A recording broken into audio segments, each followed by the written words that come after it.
Acclame bien, s'il te plaît. Alléluia.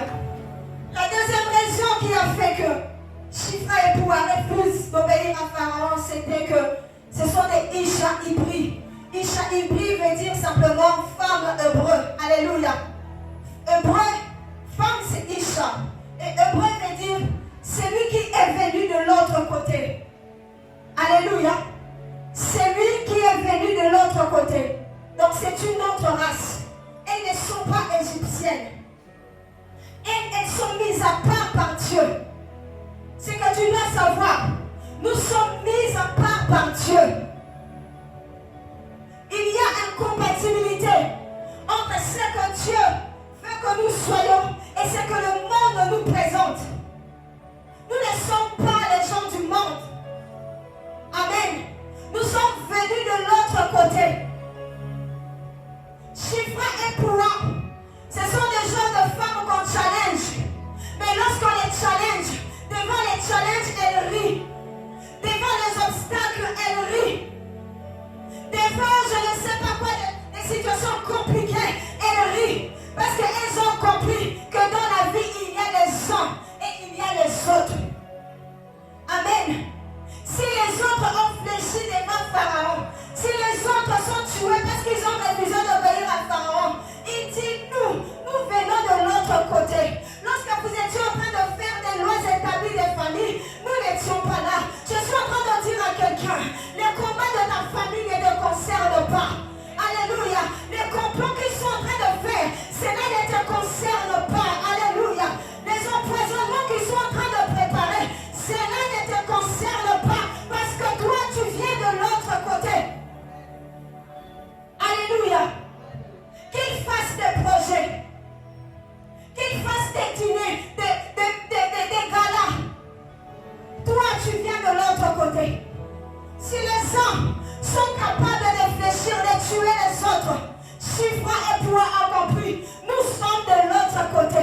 Vos histoires, ça ne nous concerne pas. Alléluia. Je suis en train de dire à quelqu'un que les échecs de votre famille ne te concernent pas. Si eux, ils ont vendu leurs âmes au diable pour régner, si eux, ils ont touché au fétiche, si eux, ils sont devenus des PD, si eux, ils sont devenus des LGBT, cela ne nous concerne pas. Nous sommes venus de l'autre côté. Nous sommes issus dans les conseils de Dieu. Nous sommes établis pour faire respecter l'autorité de Dieu sur la terre. Leur vie, ce n'est pas notre vie. Alléluia. La vie qu'ils veulent nous imposer, ça ne nous concerne pas. Alléluia. S'ils veulent voter des lois pour accepter ce genre de vie, cela ne nous concerne pas. Si les uns acceptent, nous les autres, nous appartenons à Dieu. Nous avons un Dieu à défendre. Nous avons un Jésus à défendre. Nous sommes les talents publicitaires de Jésus. Nous ne sommes pas les donneurs de la mort. Nous sommes les donneurs de la vie. Nous, on n'est pas là pour entrer dans les affaires des gens. On n'est pas là pour détruire les gens. Nous les autres, nous nous attendons à l'Éternel. Nous savons qu'il nous bénira en son temps. Alléluia. C'est que tu dois savoir une chose. Lorsque tu dépends de Dieu et que tu essaies de faire comme les autres, pour toi ça ne marchera pas. Parce que ce n'est pas de ta nature. Toi tu es une autre race. Essaie d'aller te prostituer. On va te prendre gratuitement. On ne te payera pas.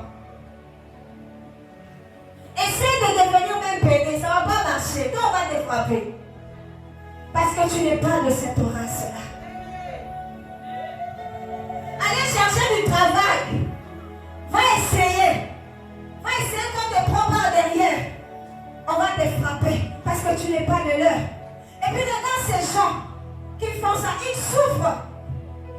Comment on veut changer les choses que Dieu a établies. Comment un homme peut devenir une femme. Ces choses on n'en parle pas à l'église. Alors qu'il y a des frères et des sœurs dans nos églises qui sont sollicités.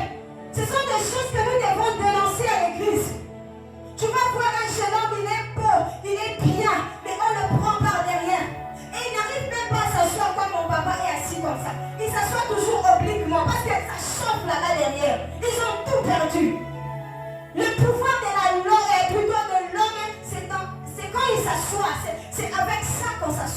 le trône. Amen. C'est avec ça qu'on s'assoit sur le trône. Amen. Quand on a les gens pris derrière, ils ne se mettent plus comme ça. Ils se mettent comme ça. Parce que là-bas, ça fait très mal. On les a déjà dépouillés. Que cela ne soit pas ton partage au nom de Jésus. Cela ne t'arrivera pas au nom de Jésus. Nous allons attendre Dieu. La vie avec Dieu ne se télécharge pas comme une application. La vie avec Dieu, c'est la patience. Ça prend beaucoup de temps. Ça prend des années. Le temps que Joseph avait fait le rêve et le temps où il était devenu premier ministre, il avait déjà 40 ans. Alors qu'il a fait le rêve, il avait entre 17 ou 18 ans. Ça prend du temps. Avec Dieu, ça prend du temps.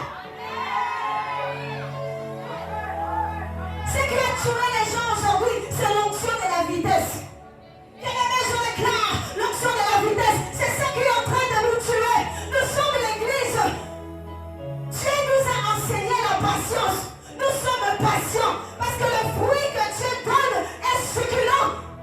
Alléluia. La Bible dit auprès de l'Éternel sur la gloire et les biens durables. Quand Dieu te donne, c'est que ça va durer. Que le Seigneur bénisse quelqu'un ce soir. Je vais m'arrêter bientôt. La troisième des choses, ces femmes étaient prophétiques. Elles ont dit en elles-mêmes, Pharaon est un grand esprit. Il ne peut pas prendre une décision en vain. Amen. Pharaon, c'est un grand esprit, c'est un Dieu. Mais comment, d'un coup, il change? D'un coup, il prend une décision qui met tout le monde mal à l'aise. Je vais dire à quelqu'un, il faut faire attention aux changements brusques qui arrivent dans ta vie. Les changements brusques. Un collaborateur qui change brusquement. Écoute, si tu vois ton chef changer brusquement vis-à-vis de toi, tu n'es pas loin du licenciement. Les changements brusques qui te mettent mal à l'aise souvent cachent le programme de la mort. Amen. Lorsque vous voyez un collaborateur, vous dites directement au pasteur, vous savez, ces derniers temps, il faut que tu mettes le panier pour les anciens, le salaire pour les bergers. Vous n'êtes pas prêt de vivre une rébellion à l'église. Quand vous voyez les collaborateurs commencer à vous demander, pasteur, il faut qu'on commence à partager les dîmes à l'église. Pasteur, vous n'êtes pas prêt de vivre la rébellion à l'église. Lorsque votre mari, avant il rentrait tard, mais ça fait 3 jours il n'est pas rentré, vous n'êtes pas loin du divorce. Faites attention aux changements brusques, aux amis qui vous quittent brusquement. Faites attention lorsque les partenaires vous quittent brusquement. Vous n'êtes pas loin de faire faillite dans votre entreprise. Amen. Il y avait un monsieur, il était grand. Il avait parlé avec une autre autorité qui est grande par rapport à lui dans le monde. Et il avait dit ce qu'il avait dit. Les jours qui ont suivi, il s'est rendu compte que les partenaires qui sont venus vers lui commençaient à se retirer. Et après, on l'a assassiné. Amen. Je suis en train de dire à quelqu'un ce soir, sois sage. Les changements brusques cachent souvent le programme de la mort. Que cela ne soit pas ton partage au nom de Jésus de Nazareth. Les mâles étaient leur héritage. Les enfants mâles étaient leur héritage. C'était leur avenir. C'est l'enfant mâle qui est porteur de la sémence. Amen. C'est l'enfant mâle qui est porteur de la sémence. C'est l'enfant mâle qui est porteur de la vision. Il est porteur de l'avenir. Il est porteur du capital humain. Il assure la survie de ce que Dieu a dit dans Genèse chapitre 1er. Multipliez-vous, soyez féconds. Alléluia. Si on le tue, c'est-à-dire on arrête le processus de la création. Or la Bible dit que la postérité de la femme écrasera la tête du serpent. Et dans ce contexte, Pharaon voulait inverser les choses. Il voulait que la postérité du serpent écrase la postérité de la femme. Alléluia. Ce n'est pas ce que la Bible a recommandé. Raison pour laquelle je suis en train de dire dans ta vie que l'ordre que Dieu a donné sur ta vie ne sera pas inversé. L'ordre que Dieu a établi dans ta vie ne sera pas inversé au nom de Jésus. La Bible dit que c'est la postérité de la femme qui écrasera la tête du serpent et non le contraire. Et Pharaon voulait inverser les choses. Pour toi, cela ne marchera pas au nom puissant de Jésus de Nazareth. Cela n'arrivera pas au nom de Jésus. Et nous devons encore retenir que Dieu a placé ses meilleurs soldats au sommet de l'Égypte pour arrêter l'hémorragie de la mort. Ce sont les femmes qu'on appelle les femmes de la ligne de front. Amen. Ce n'était pas n'importe quelle femme. C'était des femmes qui avaient accès au chef. Ils avaient accès au roi. Ils avaient accès au pharaon. Dieu les avait placées là, un peu comme Esther, pour arrêter l'hémorragie de la mort. Je prie le Dieu de mon Père. Je prie qu'il suscite dans cette nation, dans cette église, les hommes et les femmes qui seront haut placés.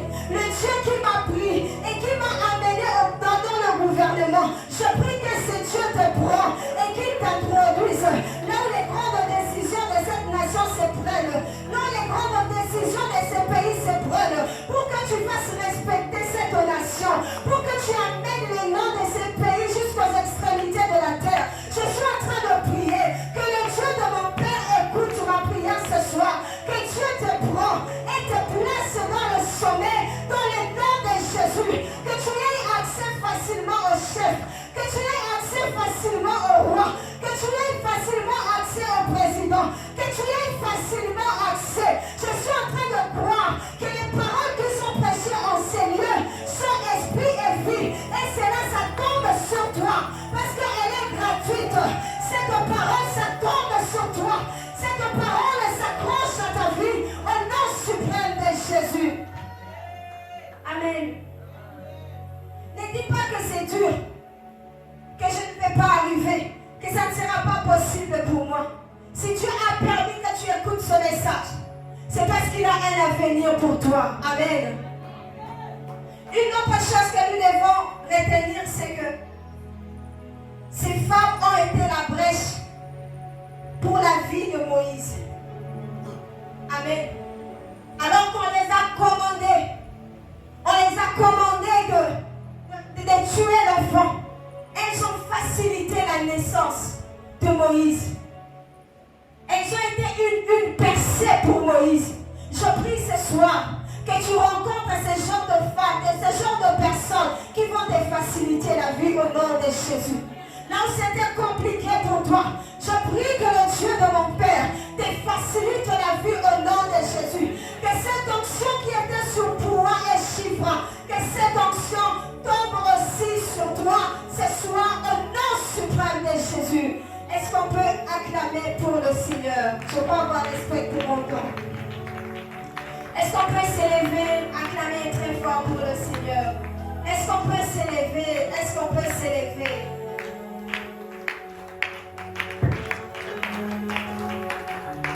Nous allons prier. Tu vas prier pour ton cœur.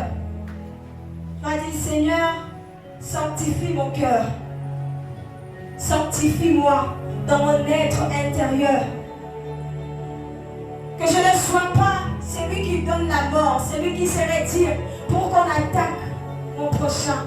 Est-ce que tu peux élever ta voix et prier au nom de Jésus?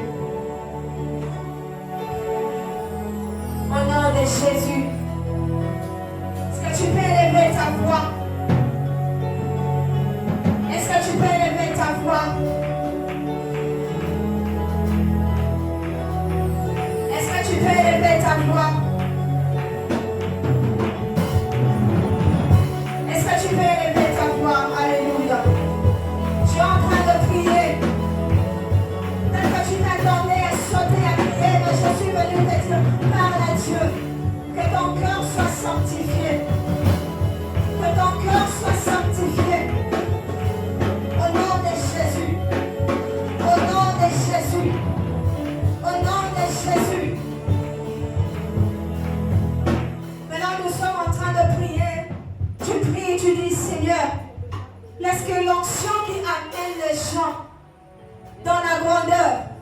dans les hauteurs. Que cette onction qui était sur moi et Shiva tombe sur moi. Parce que tu as sanctifié mon cœur, parce que j'ai compris que je dois apporter la vie et non la mort. Seigneur, je te prie, amène-moi aussi. Nous prions au nom de Jésus. Alléluia. Est-ce qu'on peut élever nos voix? Est-ce qu'on peut élever nos voix et prier?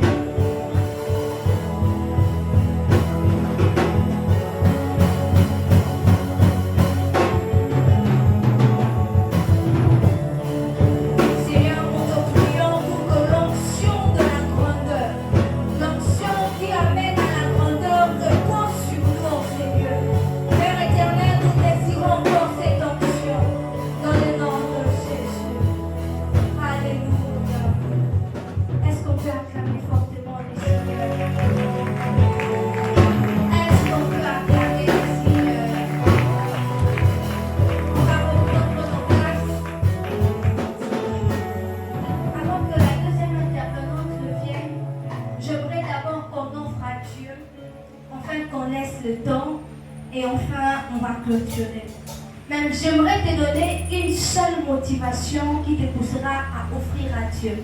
J'ai aimé une chose que la bergère a dit. Elle a dit, c'est parce que ces femmes ont épargné la vie de certains enfants que Dieu les a emmenés à la grandeur.